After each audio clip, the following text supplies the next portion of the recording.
You may have watched my video I previously made about what is the best kind of all-around lens for Sony, whether that's full frame or crop sensor. And I got into that. Definitely think you should check out that video. And it was one of these two lenses. But don't just think because you watched that, you don't need to watch this, because this is going to be a bit different still. The two lenses, as you can see from the title, are the Sigma 18-50 and the Tamron 17-70, right? These are just, I think, often the two that are kind of compared to each other the most. And I really don't know why I have both of them, but I do. So let's talk about it. The benefit to the Tamron 17-70 is obviously that you just have a wider range, right? You got 1 millimeter on the wide side, you got 20 millimeters on the long end. But the 18-50, definitely don't sleep on it, because it is way more compact. As you can see, it's way lighter. It's just, I love that. I'm a sucker for anything more portable and compact. And if we're talking about the most important thing about a lens, it's image quality, right? And the image quality on this is way better than that. It slams that, actually. It's way sharper, which I think Sigma lenses are just sharper than Tamron in general from my experience. That's a whole different conversation, but if we're just comparing these two, this one's definitely way sharper. And it just has less flaws in general, right? Like with this thing, I feel like it has way more like chromatic aberration and kind of flaring, a little more barrel distortion on the wide end at 17, and even the vignette at 17 is just way stronger than this one right here. This is just a much more polished lens. It's going to do you better in most situations.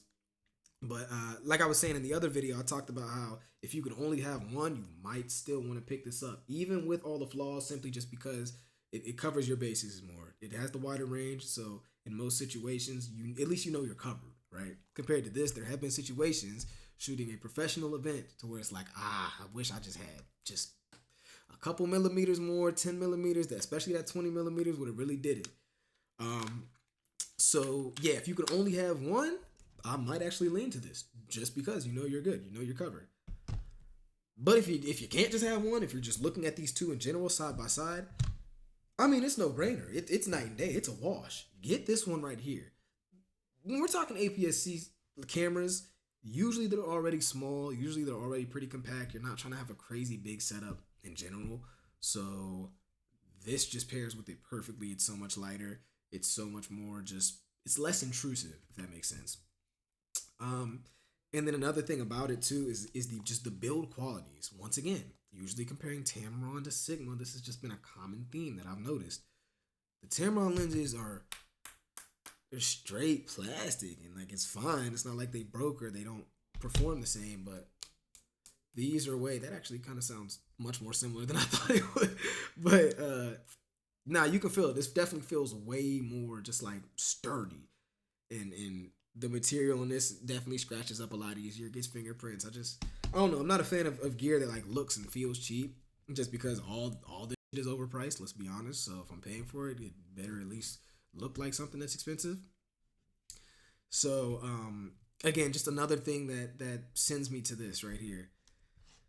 And last but not least, arguably the most important thing is the price. Let's talk about pricing. So it kind of just peaked what the price for the other lens was, but we're gonna act like we didn't see that. Tamron 17-70 is still going for $700 on B&H. I think it is a little cheaper on Amazon, so definitely check that. But at the time of recording this video, January 4th, it is $700 for the Tamron 17-70, as to where the, in my opinion, much better performing 18-50 is down to $489. As if it wasn't a no-brainer before, I think it should be clear as day now. Definitely my recommendation, and hopefully everyone else's, is the Tamron Sigma 18-50. If you want to purchase either of these lenses, affiliate link in the description. Like I said, affiliate, so it definitely helps me out. If you want to see more content, please subscribe for more raw, unfiltered tech truth. And check out this video right here. If you like this video, you'll definitely like this one as well. Shout out to you for pulling up, and I'll see you.